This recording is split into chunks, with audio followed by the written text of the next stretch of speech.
From every strand on the line of your reel, to the rods, to the anglers, to the lures on the end of your hook, let's talk about those big bass here on Co-Angler's Corner with your hosts, Rob Welch and John Stoudinger. Hey, how y'all are? Cajun Rob here. I'm with the legend herself, Miss Cheryl Bowden. And John's a little bit under weather tonight, so I'm going to be flying solo. So I'll miss my old partner, but wish him well. And he's all right. He's just got to recover a little bit. So, but anyway, Miss Cheryl, how you doing tonight? I'm doing wonderful. I appreciate you guys having me on. Oh, absolutely. We're looking forward to this one because, yep. Yeah, because you're kind of the history and the legacy, I guess, of the LBAA. So, but anyway, if you want to just start, how'd you get into fishing and just kind of when you got into fishing and love of fishing, if you want to go into that a little bit? Well, like a lot of folks, I grew up in a rural area. Texas. So fishing was just one of the things that we did.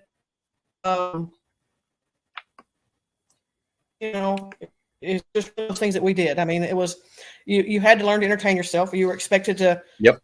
Once you got your chores or whatever done, get outside, go away, leave mom alone. Don't come back in the house until it's time for dinner or lunch or whatever. And so we would go fishing all the time or riding our bicycles and things like that. And so I was fortunate that when I was younger, my family, we'd go down to the ponds around and we would fish. And,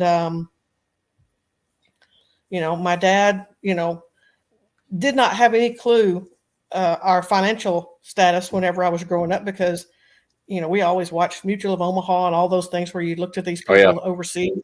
They, all they had was whatever this was that they got in that little bowl to eat and so on. So there wasn't a lot and they never had any meat. Well, we had meat at every meal, but we had chickens all over the place. We had pigs, we had cows, we had horses. Dad he commercial fished when he wasn't at work to, would go through the neighborhoods and sell the fish that he caught. And so it was just a really cool thing to be around it all the time. And so at the time, Dad would take me with him when I was out of school down to, at the time it was Lake Texarkana, now Lake Wright-Patman. Right. And that's where he did the commercial fishing. And so, we would spend weeks at a time down at the lake, go out with him to run the trot lines, go out with him to run the nets and all those kinds of things. Go with him when he would go into town and sell. Mom would always got the newspaper and people would save newspaper. He'd wrap the fish in the newspapers, just all sorts of things like that. But we were expected to entertain ourselves outside. So if I wasn't fishing, I was riding horses or I was riding my bicycle or doing something outside because it was, don't be in the house messing with mom. You're not going to sit and watch TV. Don't make a mess. Yeah, don't make a mess. Yeah, absolutely. Yeah, I got kind of the same background they did. My granddad run trout lines and limb lines out on the Pearl River, so that's how I got my start. So we got a kind of similar background in that. So we had an awesome childhood, man. If we go back and think about it, we had the best of times for sure. It really was very, very blessed. Like I say, very blessed and absolutely. Fortunate. Yeah, absolutely.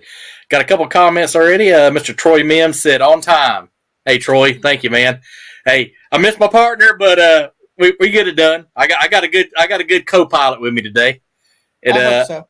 Yeah, you did. And then good friend Rick Amato says, "Hey, Rob. Hey, Rick. Rick's a constant follower, and we really appreciate it, Rick. He's down in Florida. I remember him from when I was on at Toledo Bend. Yep, there you go.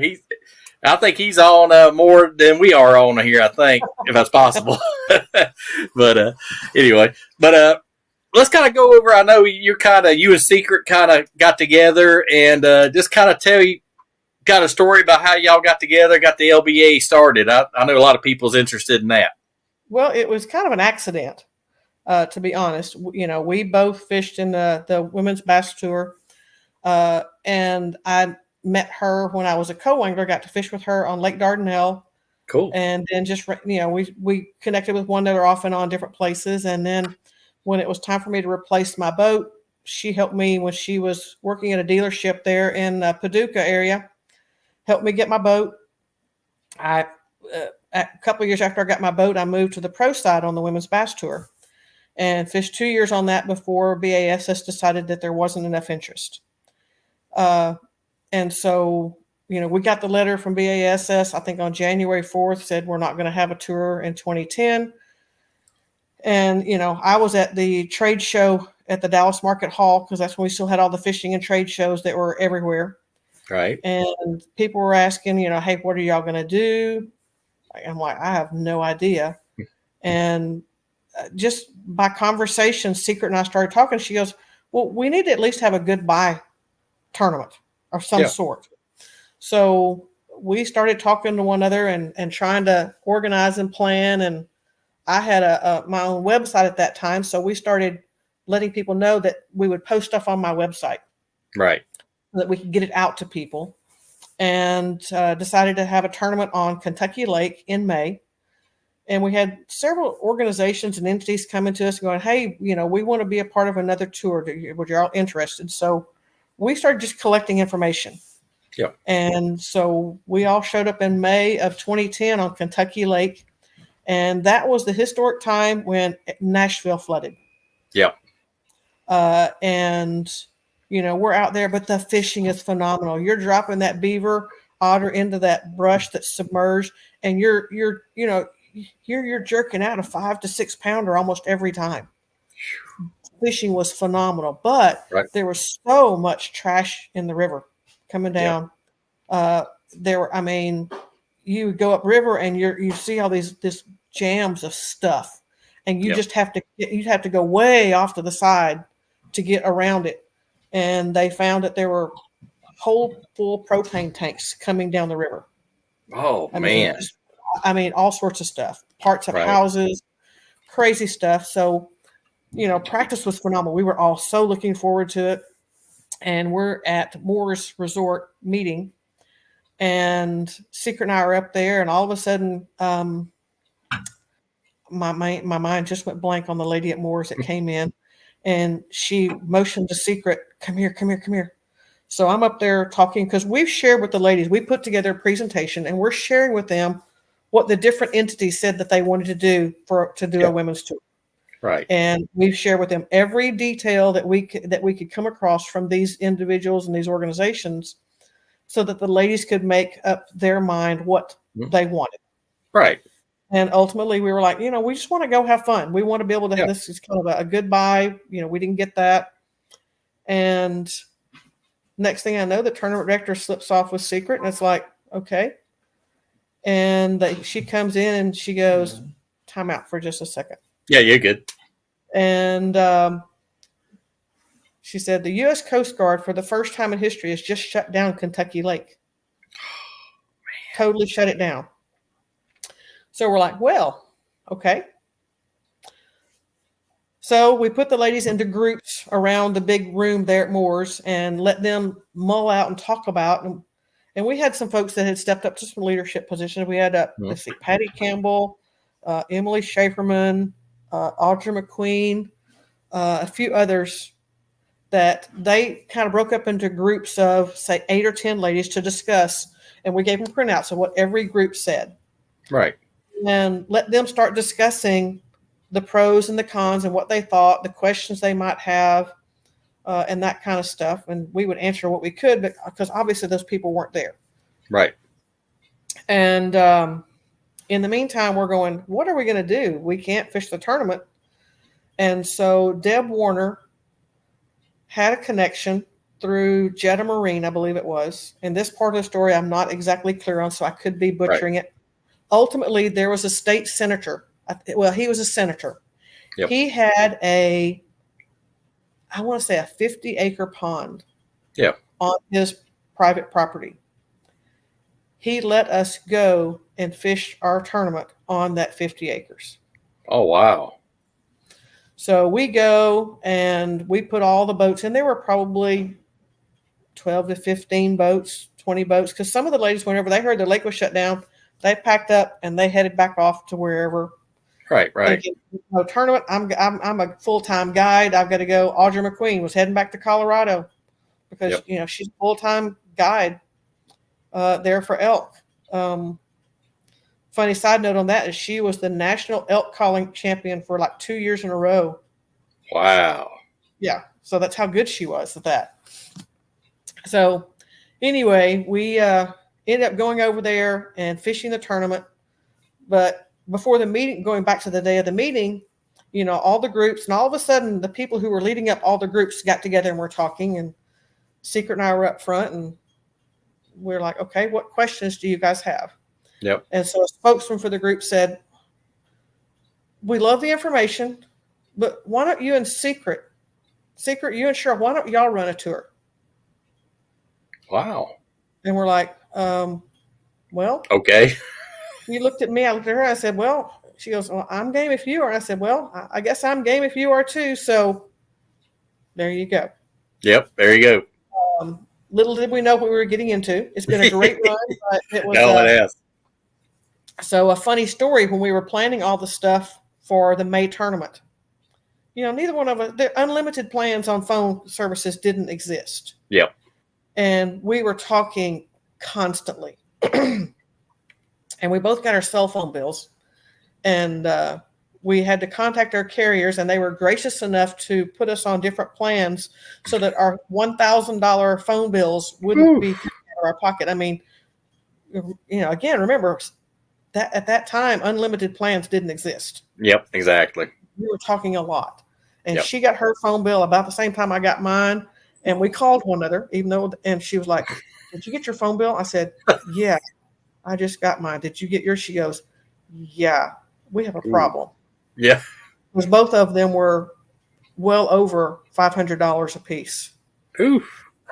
But fortunately, again, we called our carriers, and they worked with us, and we're like, we had no idea, and we ended up not having to pay that, and they put us on a different plan, more expensive, but so they've well gotten their money by now.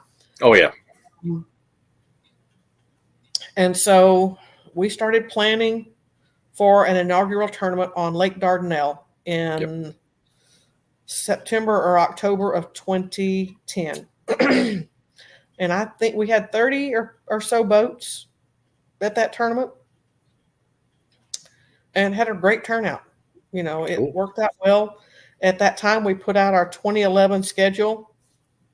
I don't remember every location, but I want to say that we started out on Sam Rayburn with 35 boats that year. Somewhere along the way, we ended up at, maybe we were at Old Hickory. Kentucky Lake ended up being the championship. Yep. We might have been at Gunnersville that year. But anyway, we had 5 events, one being the championship. And then we just kept working from there. And it was a very, very big learning curve. Oh, yeah. We were very fortunate that Vicki Barlow at the time was helping with registrations and things of that nature, and memberships. So Secret and I were, we were both still working full time, and of course Vicki's working, but she was so gracious as to take care of that stuff in the evenings. And we worked hard on sponsors, and we were at Dardanelle again the next year because Wilkins Brothers was one of our big sponsors that first year. Right. She Outdoors was a sponsor, Totally Tackle, several, and we just kept plugging along from there. And it was consistent. And then in 2012, we knew that we were going to need some help because this was just, it was a little bit, it was a little bit much. So we tried a marketing group that lasted about 3 years, and it did not go well. Right. And so we took things back over after Lake Pickwick, and made some other changes. And then just over time, again, we kept plugging away. We bumped the schedule down to 4 tournaments a year because so many of our folks that were fishing were younger, and they didn't have that much vacation time. Yep. We tried the deal where we had 5 tournaments, one being the championship, and they could, drop one. Yep. But that didn't help our numbers. It helped a little bit with the travel, but it didn't really help with our numbers. Right. And so we scheduled our tournaments as best we could in the location of where closest to the biggest number of members. So we always had a tournament in the Texas, Louisiana area. Yep. At the time, we had one in the Tennessee, Kentucky area. We always tried to have one in the Alabama area. Right. Because those were where our biggest numbers were. Because Alabama, you could draw Georgia, South Carolina, Alabama. We didn't really have anybody in Mississippi, but it still, and it still wasn't a huge drive for a lot of folks other than those of us in Texas, which meant that, to go to Alabama, that for me, I was one of the furthest ones west. So for me, that's pulling the boat's 12-hour drive. Oh yeah.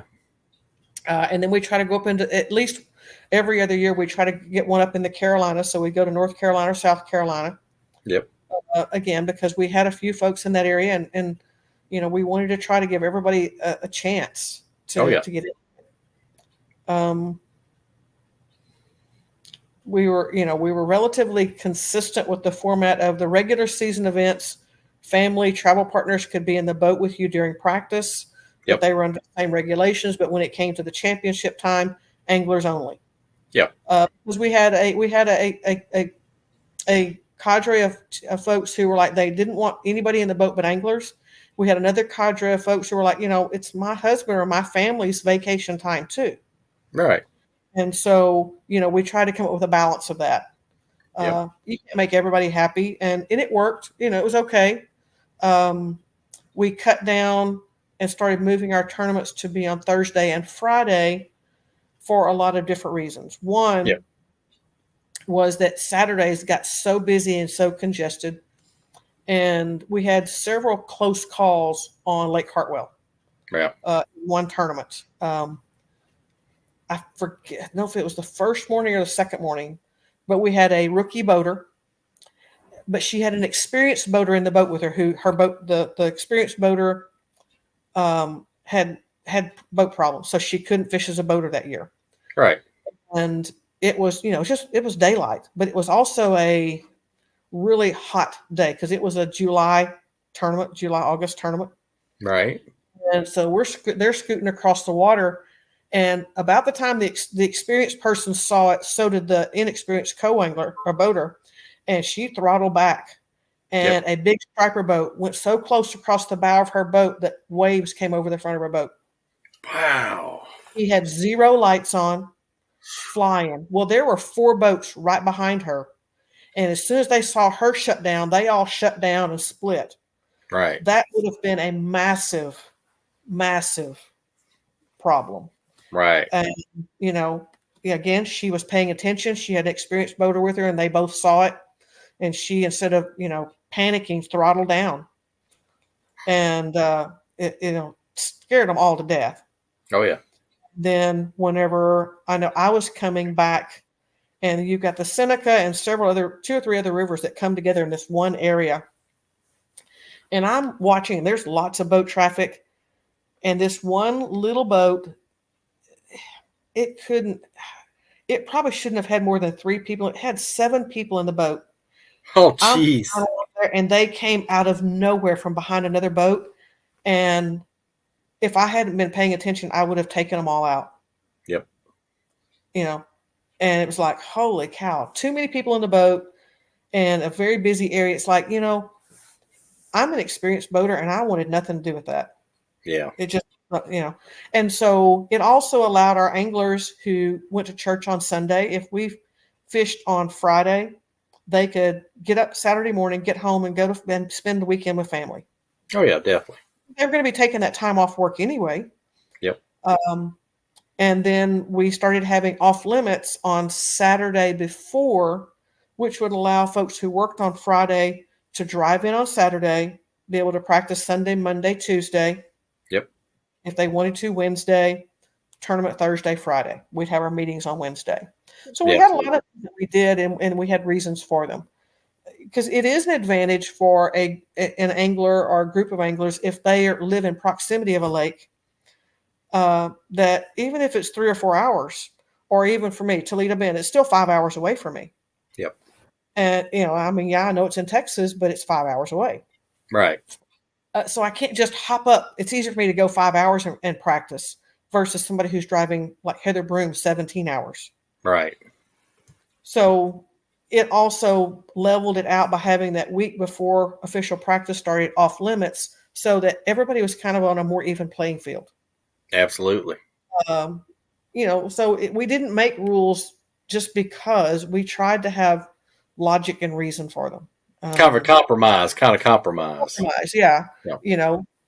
Because it's great. I mean, Table Rock for me and Bull Shoals. They were both 6 to 8 hour drives, depending on traffic and that kind of stuff pulling the boat. Right. Those folks who live there, they could practice. They could be on there and practice for weeks. Yeah. And I'm happy for them. Yeah. But for them, that's a huge advantage. Oh yeah. To be able to hop up there every weekend, or to, hey, I'm off on Friday. I'm going to go up there on Friday and practice, out of the blue. I'm retired now, so I have the opportunity, but I don't have unlimited funds. Right. Yeah. So it's sometimes a little. It's, I don't know, disheartening or frustrating is the thing. It's just an awareness that there are folks who are getting more time on the water simply because they live closer to a lake. Yeah. And so, but you're going to have that with regardless of who's running the tournament and what tournament trails and stuff. Absolutely. But those are some of the reasons that we did stuff. We cut it back to 4 tournaments, counting the classic. We had anglers who were like, I can't travel, but I still want to fish. So we still had former clubs that were parts of the old Bassing Gals. Yeah. And so such as the Indiana Bassing Gals, the Dallas Bassing Gals, the Gateway Bassing Gals. So you still had some of those organizations around. So why not do something similar to what the WBFA and I think the previous one before that did, is allow them to qualify people locally to our championship. Good idea. If they're unable to travel, they're not going to fish with us anyway. Right. But if we can get them there for one tournament, maybe they'll pick up an extra tournament the next year. Yep. And then it also gives our cities, because we were smaller numbers for our championship, it also gave our cities a bigger boat number. Exactly. Yeah. So it balanced out. And, of course, the federations, as we call them, they had to pay an entry fee for the team to fish our championship, but it was just enough to cover our expenses. We needed to be able to cover because we kept out, on most cases, it was a 20/80. Yep. So kept out 20% for expenses, plus part of that money would go towards the championship, because our championships were entry fee free. It was free. Right. Awesome. So the federations paid what was equivalent to kind of what we would have held out throughout the year for everybody. Right. So that covered the banquet meal, that covered a shirt, it covered some other things that we would get, plus it covered any payout. And so again, the cities like that, because now instead of having 12 boats, we had 15 boats, 16 boats, 17 boats, which is not huge, but it's still, we were told at Diamond City, Arkansas several years ago, because they were basically, they're a tourist town. They were shut down for the season. Yep. And the mayor at that time was Jan Hudson, and she brought us in, and, they paid us X number of dollars. And the people who ran the resorts, who ran the hotels, the restaurants, and all that sort of, they reported back to us that when we were there for our championship, for those 3 tournament days plus 3 or 4 practice days, we brought in over $85,000 to their community. Wow, that's huge. So, we basically figured out and did some rough math. It was rough. It wasn't exact. Because the boaters were there longer. That the boaters were spending about $1,200 to $1,500 per person for a tournament. And the co-anglers were about half that. Yep. Because they weren't always there the whole time. Right. And so, roughly, though, that means that as a pair in a boat, you're bringing in $2,000 to $2,500 per boat to that community. Plus families and friends that travel with them. So that adds up. All those things. And so, but if we could count what we could, we only counted what we could commit to and could prove. We know that we've got this number of boats. We know we've got this number of co-anglers. So when we would start talking to cities about what we needed to bring us there, we would give them the justifications. Absolutely. And so most of them were more than happy to have us there as a small group. It was something that was easy enough to manage, but it could make an impact. It's harder in Yep. the bigger cities because Yep. people can spread out so much. Yep. And the ladies were great about going to the folks who sponsored locally and utilizing them, whether Absolutely. that was, you know, Tommy Yetz at Rockwall Marine. He would help sponsor us when we were at Ray Hubbard. And so if the ladies had a breakdown, they would, call Tommy, boom. He'd have them over there. If he could get them in and out, he would. Cool. He was right there ready. There was a gentleman, I can't remember his name. He was a rescue service, and he donated his rescue service. And so if you had folks who ran up into the ditches, as they're called in the northern part of Ray Hubbard, if they got stuck because the water was too shallow, he'd go get them. Or there's a big sandbar out by the power plant. And if you don't know where it's at, you're going to get stuck on it. Oh, yeah.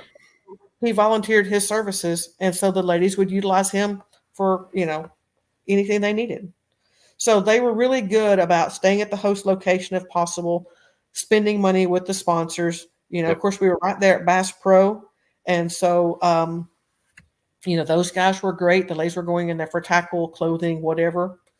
And the city of Garland was great. So this is just an example of two cities, Diamond City and and the city of Garland, where, we know what we do. And then if you look at Lake Logan Martin, Les Robinson took over when they built the brand new boat ramp there. Yep. Well, we were part of the reason that brand new boat ramp got built, because when Robin was over Parks and Rec there at Lincoln, Alabama, she kept telling the city, if we want to compete with this other location on the lake, we have to have a park and a good ramp area that would accommodate up to 200 boats. Yep. And so one of our young ladies was actually going to school. She drew up the design for the park that they built there. Oh, hey. Now, the architects took her sketch out rendering, and they developed the park, and it's Lincoln Park. That's Lincoln awesome. And so we're a small group, but they still invite us back and pay us the same amount, because we also would do community service items. Right. At some of our items. And so the ladies would either bring canned goods or they would donate money, and we would go to the local Piggly Wiggly. And I think the last 2 or 3 years there, we averaged somewhere between $700 and $1,000 that the ladies would donate. Wow. And we would go to that local Piggly Wiggly store and buy them out of all the stuff that the food bank said they were in need of. Right. Of course, the Piggly Wiggly, look where all this money's going. It's going to a local grocery store. Yep. And the manager would in turn say, hey, let me throw these things in. And so, so we made a huge difference at those times doing some of those things. Absolutely. We would do, at one point we actually did these benefit tournaments. So we would fish on Thursday, Friday, and on Saturday would be an open benefit tournament for anybody that wanted to enter. Right. And all the money would go to a local organization. They'd still have payouts, but the money would go to whatever group it was. Right. And so those are some of the things we did early on. And even up until last year before last at Lincoln, I went with the ladies' money and we bought $800 worth of food for the food pantry. And the food pantry told us what they needed. They had a certain population. They said, here are some very specific things that we need. We need this particular kind of cracker that's packaged this way. Yep. Because they had a small homeless group. Yeah. And so they could do the Vienna sausage with the small packs of crackers, and they could feed those people for weeks with those little cans of Vienna sausage and stuff. So because we had communications with them, it was a really cool thing that we could go in and do to help support the community. And so fill the need they need. Yeah. And fill the need they needed. That's great. So not only the city was funding us to come, but in turn we were trying to do something to give back. Right.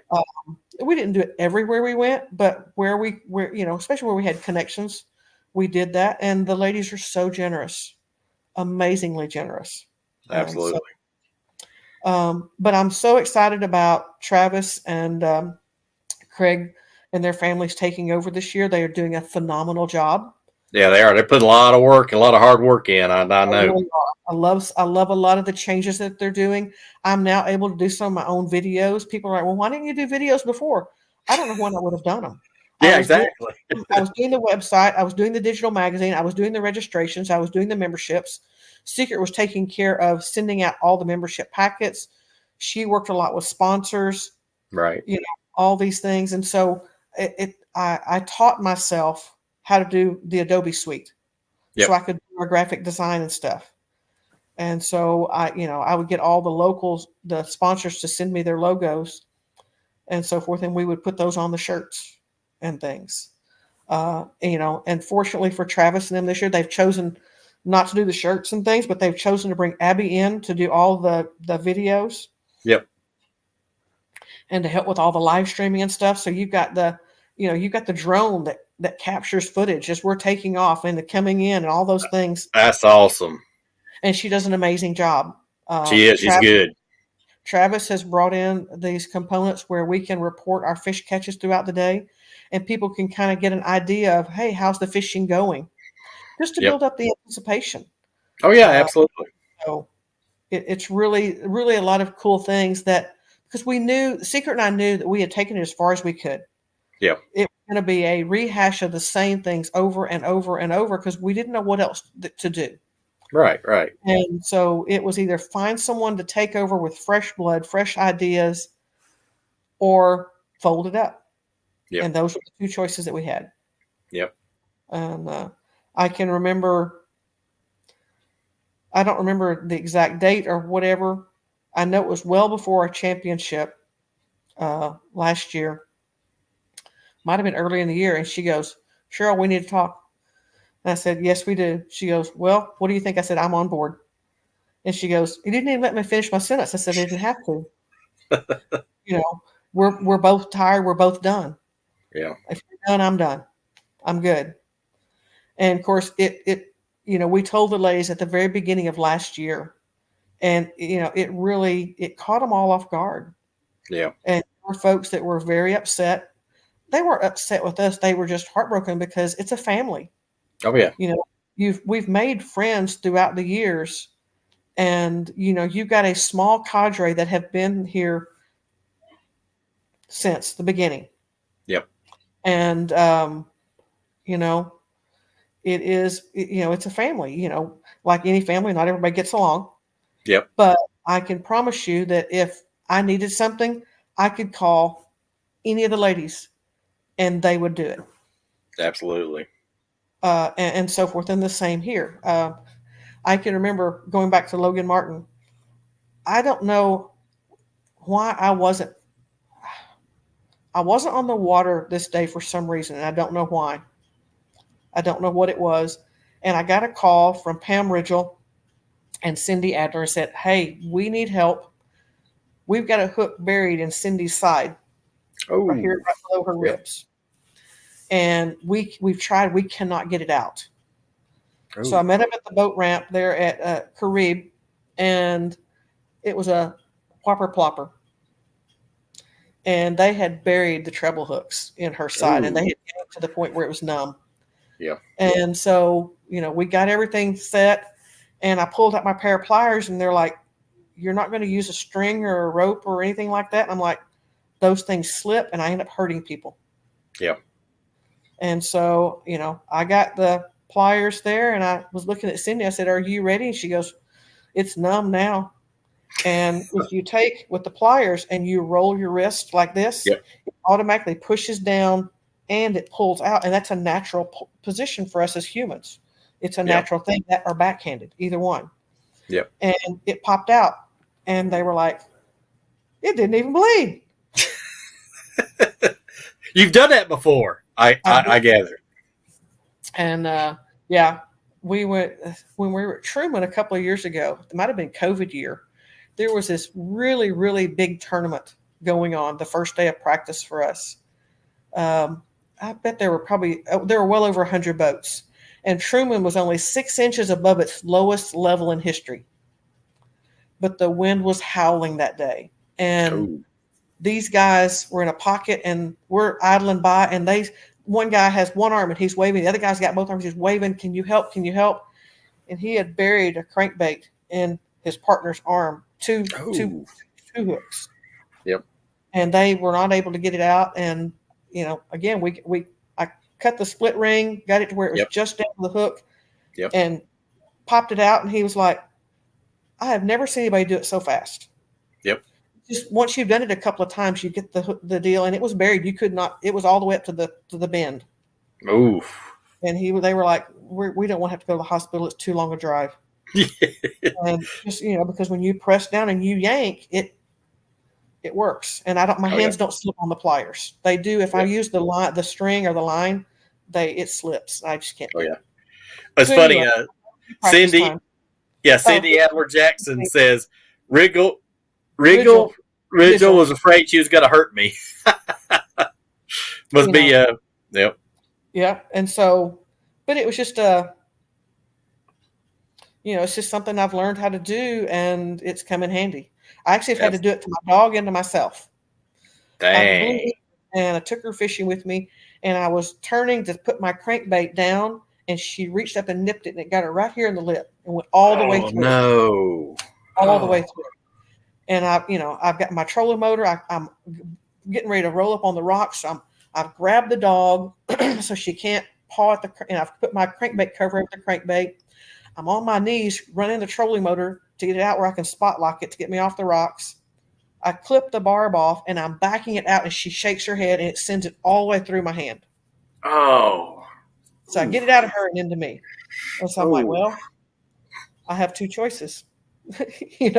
I can either suck it up and pull it out, or, so I did. I just did the same thing on me and popped it right out.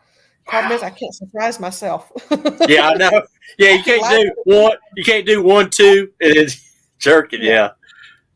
Of course, the poor dog. She felt so bad. She went to the back deck and sat there and watched me. Oh. And I was like, I can't get off the water because then she'll be afraid. Yeah. Thanks, little brother. Appreciate it, little brother. I fear you knew him. So, I kept fishing. Next thing I know, she keeps creeping up to the front. Next thing I know, she's like got her head right between my legs, looking at me like, is it going to hurt me again, Mom? Yes, Lincoln Park is a great facility. It's absolutely phenomenal. That's an amazing story. One of your ladies helped design it or had a big hand in it. Christian Baxter gave the original. So when Christian originally designed that park, she had put in for a camping area. Right. Well, because of the funding and some other things, they were not able to put the camping in. Right. But if you're going into the boat ramps, just to the right, they were planning on putting in a bunch of tiny homes. Oh, hey. And there'd be a park next door where they were going to make a golf cart path so that they could run people back and forth over there.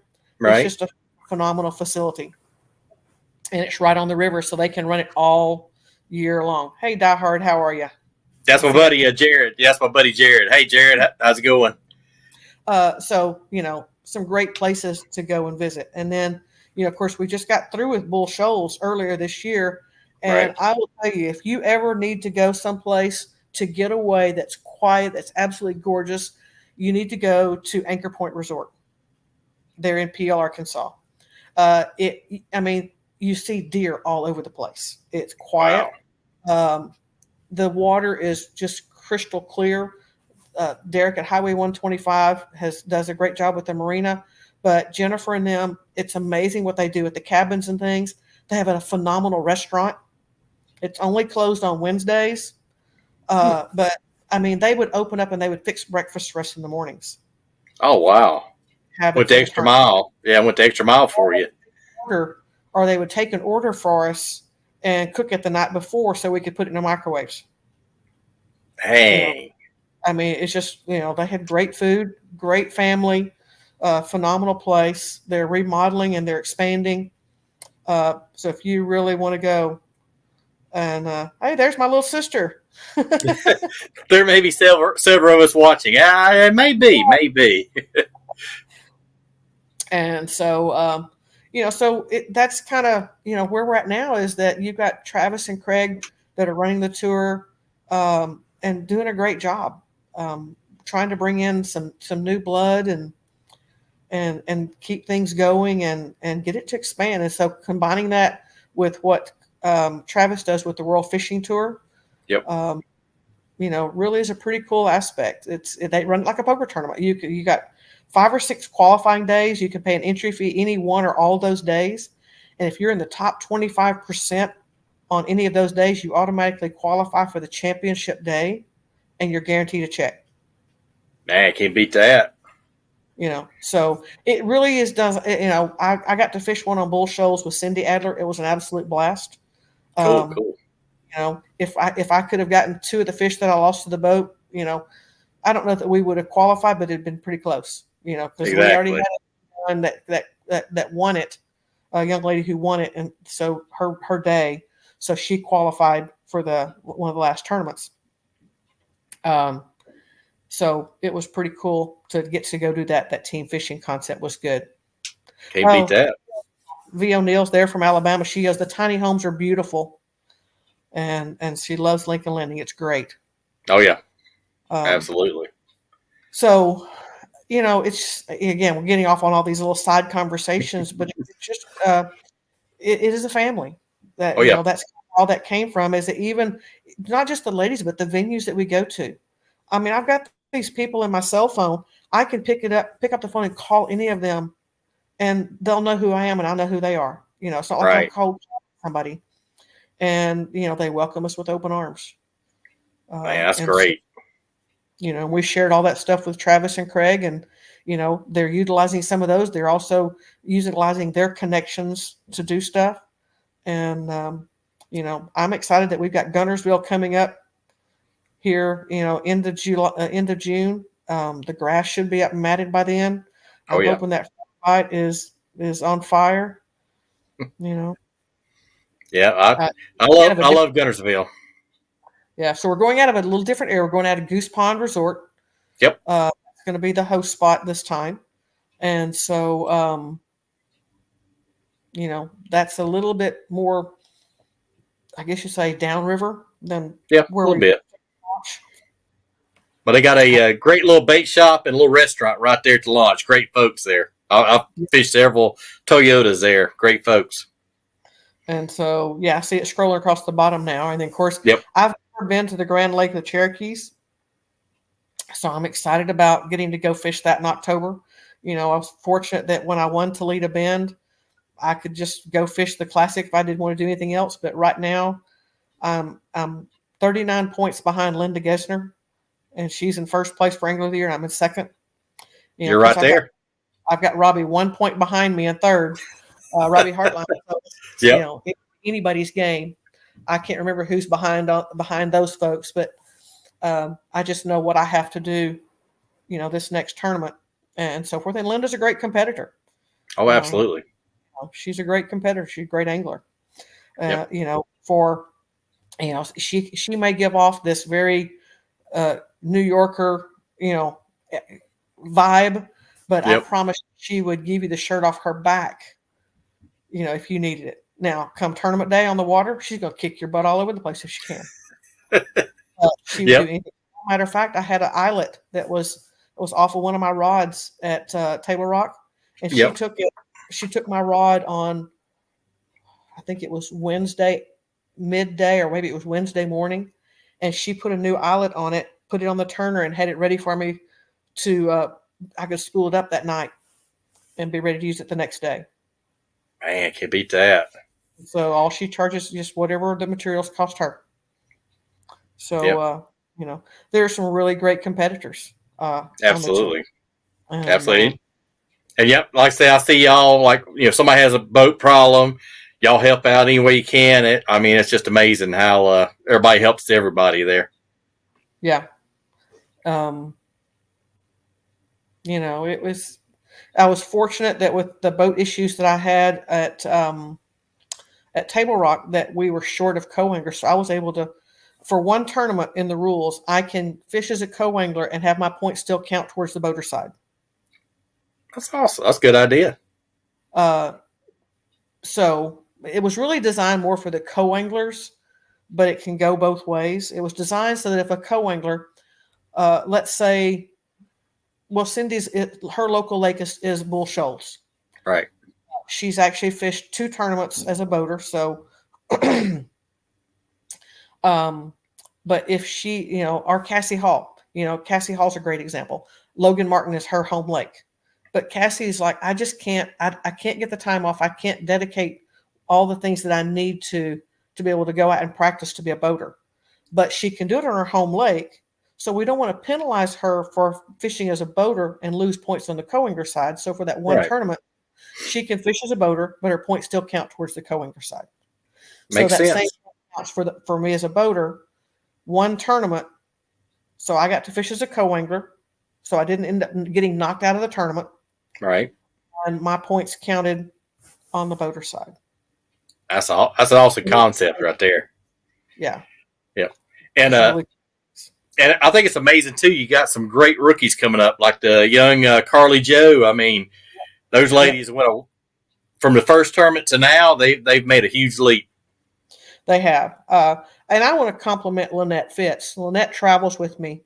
She's not going to get to go to Gunnersville. It's just at the extra tournament with the money is not going to work. She started fishing as a co-angler and decided after she retired, hey, I think I want to try this. Yep. And so I took her. She started traveling with me during the COVID year. And, learning just the basics. She got really fresh. I don't know if the order is correct, but her very first tournament, we were on Pickwick Lake. And we did everything by random draw. And she drew Pam Ridgell on one day and Alyssa Johnson on another day. Of course, I already knew this, but I couldn't tell her because we weren't telling anybody who they were paired with till the meeting. Right. We got to the end of our last practice day, and I'm like, I need to show her how to throw a Carolina rig because I know how those 2 girls fish, and I don't think that her skill set is going to allow her to fish anything else. So we had a good 30-minute, we had about a 30 to 45-minute lesson on how to do, if it was that long, how to do a Carolina rig. Right. And she ended up finishing 3rd using the Carolina behind those 2 girls. And they fished like vacuum cleaners.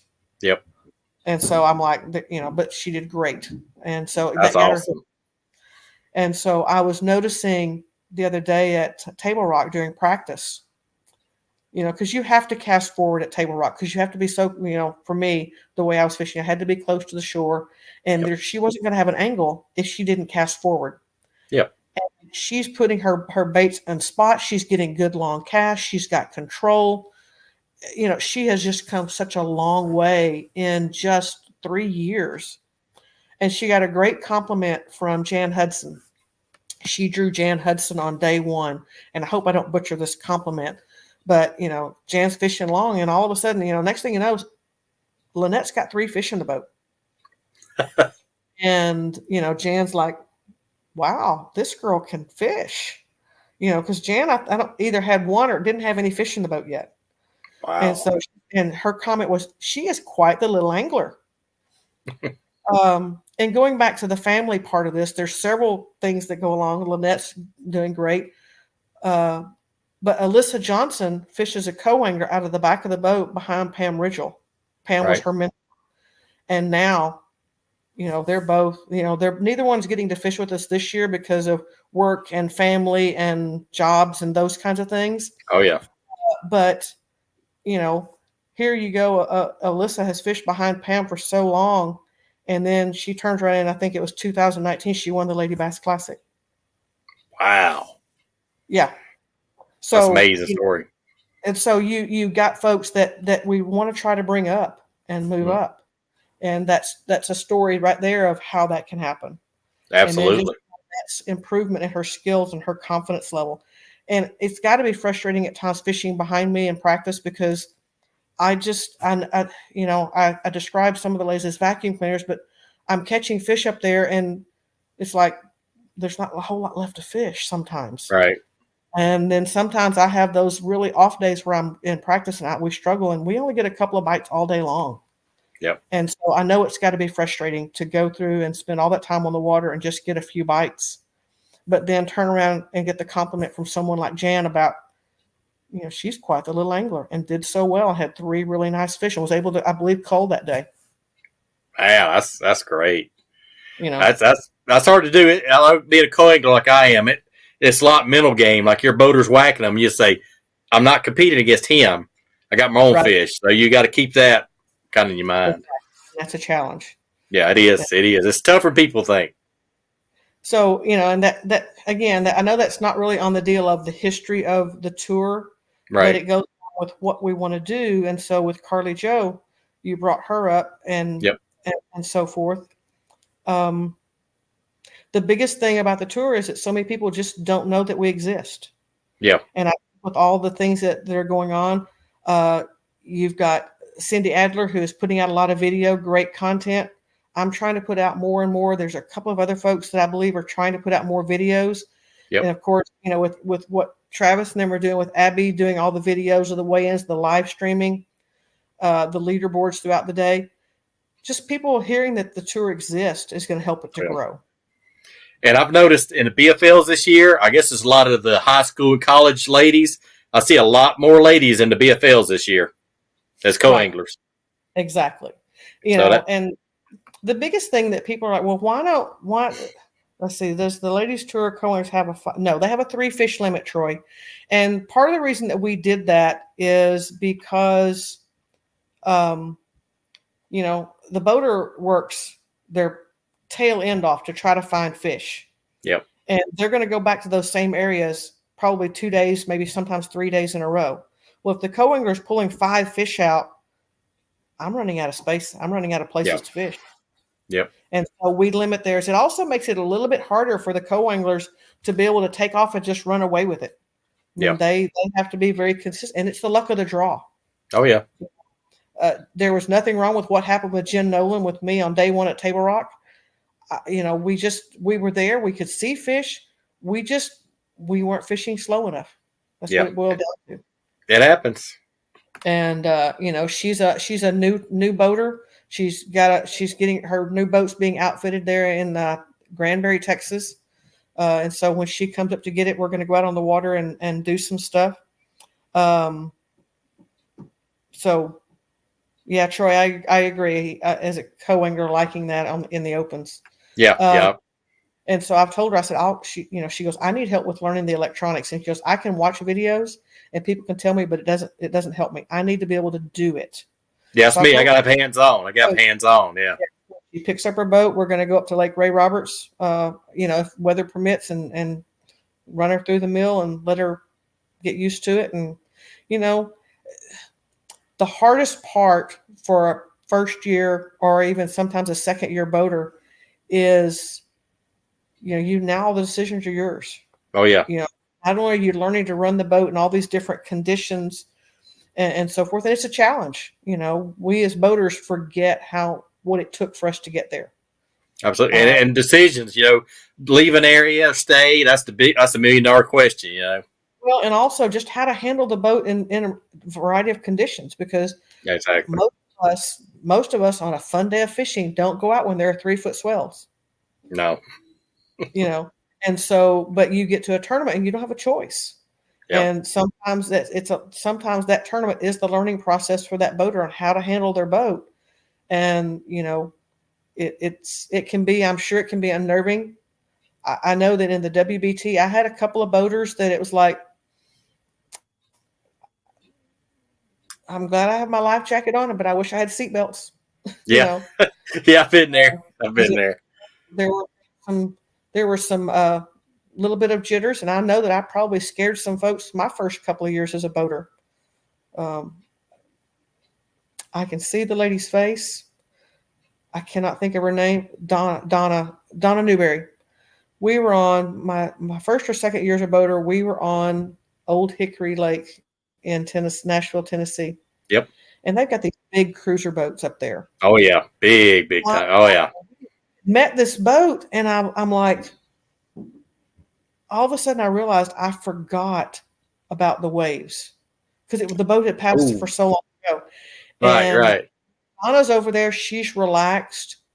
And then I look up and it's like, oh, crap. We hit that. And I look over and I can see air under Donna's behind. Oh, no. And she landed so hard. It hurt her back. Oh, We had to go back and find some of her stuff in the lake. I felt horrible, but it was a yeah, deal of, I knew that the waves were there. I knew the boat was going to throw big waves, but they were so delayed that I yeah, forgot. I yeah. was so focused on where we were going, what I was going to do. And, she was in such pain. I mean, I felt Oh man. horrible. And I know that I got a reputation for being a horrible boat driver because of that. And I can't blame her. Yeah. It was a horrible mistake, It but happens. It happens. it happens. And so it's all part of growing the sport too, that you have to have grace with these co-anglers or these new boaters that they're learning. Oh yeah. And they've got to develop the confidence. Yeah, because I've run into on a couple BFLs, a couple new boaters. They said, "Well, where you check in at? How you do the boat check?"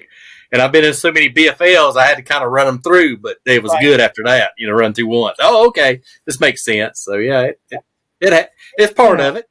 And at least we don't have the old shotgun takeoffs. Yeah, yeah. Literal. Those were literal shotgun takeoffs. Yeah, I've seen some scary takeoffs of some of those. Yeah. No, I wouldn't want to be any part of that. But there's ladies who'll go, if it's going to be that rough, I may be boat number 3, but I'm going to take off, but I'm going to pull over to the side. Y'all can just keep going right on past me. Yep. And it's just knowing their limits. And sometimes you don't know what your limits are till you get in the situation. Oh yeah. Or like I said, guy's got his boat and he's, this is easy. Till you hit the tournament takeoff and start hitting all them waves.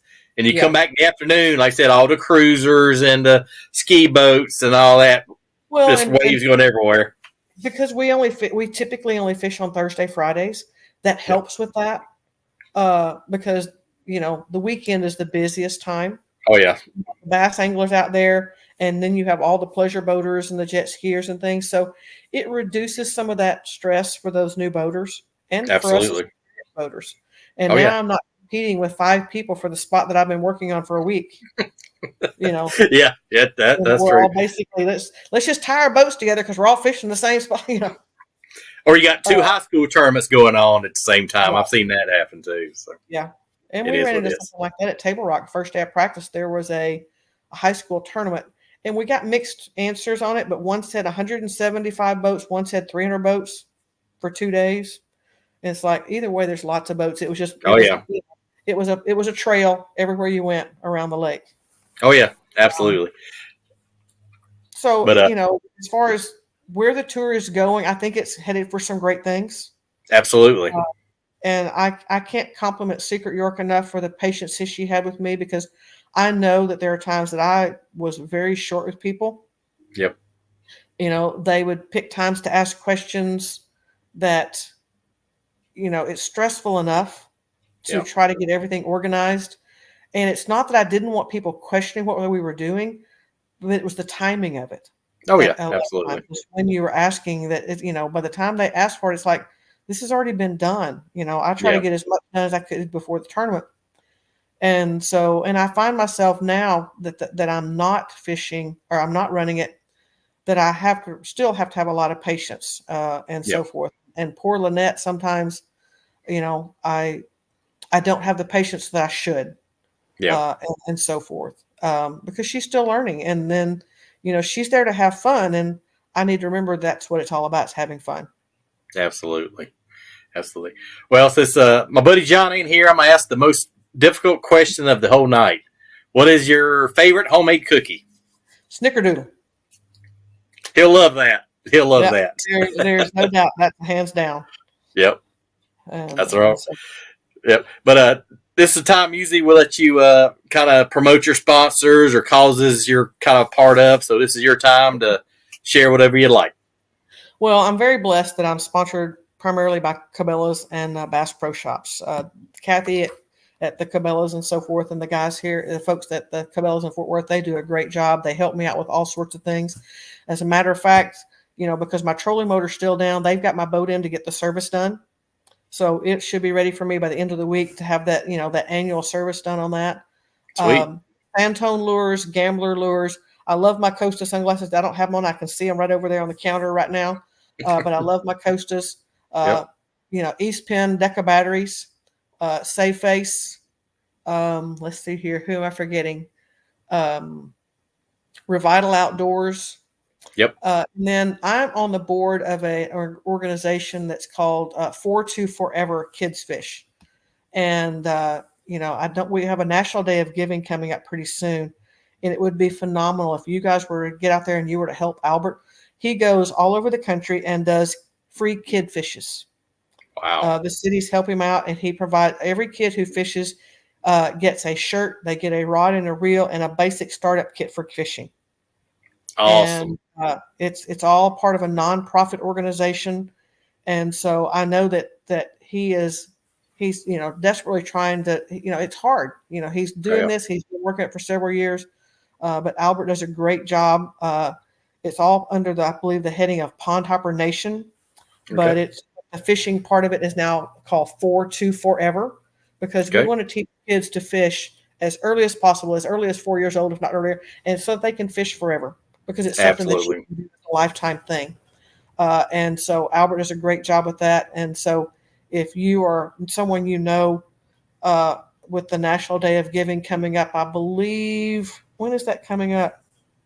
It's coming up pretty soon, because I'm supposed to be at Cabela's for an event on that. See if I can find the date.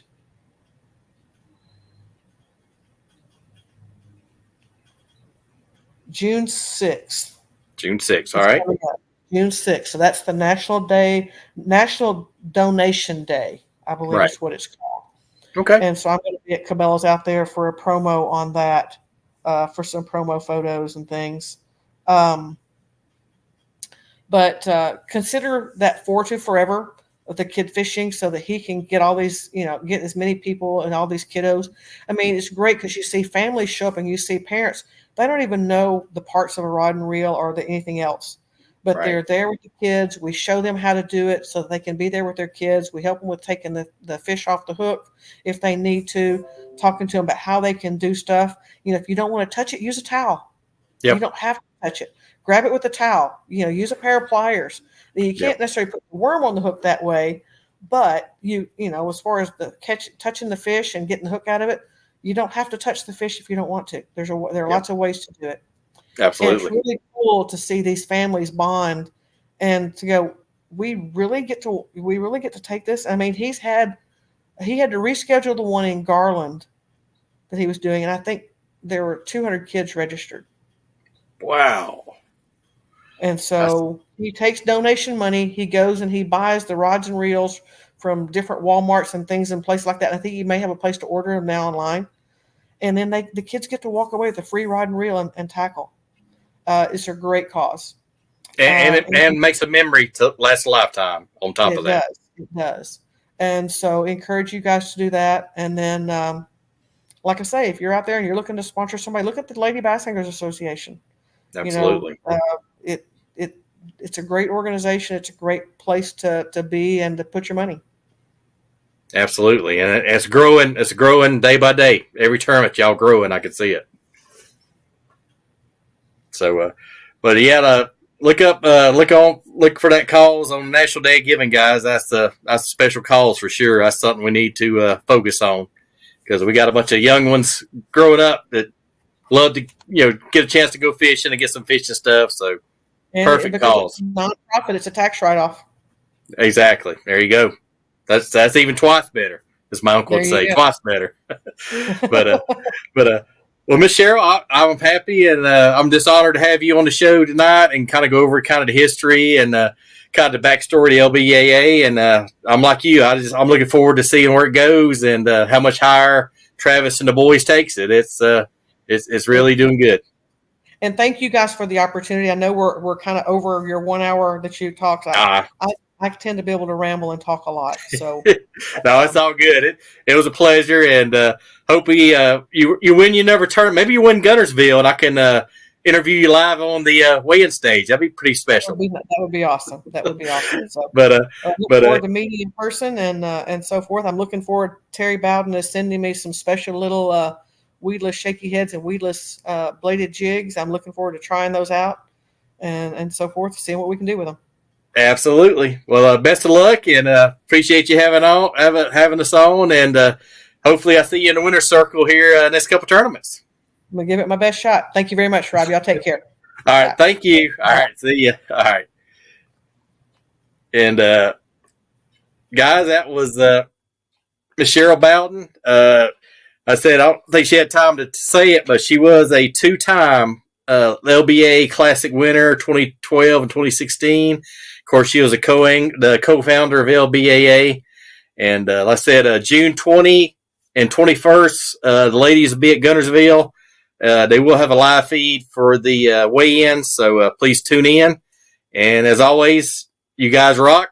Thank you for subscribing, and tune in tomorrow. And special shout out my buddy John. Hope you're feeling better, buddy. And check in with y'all tomorrow night. As I always say, peace out. Now, if I get the thing go out right.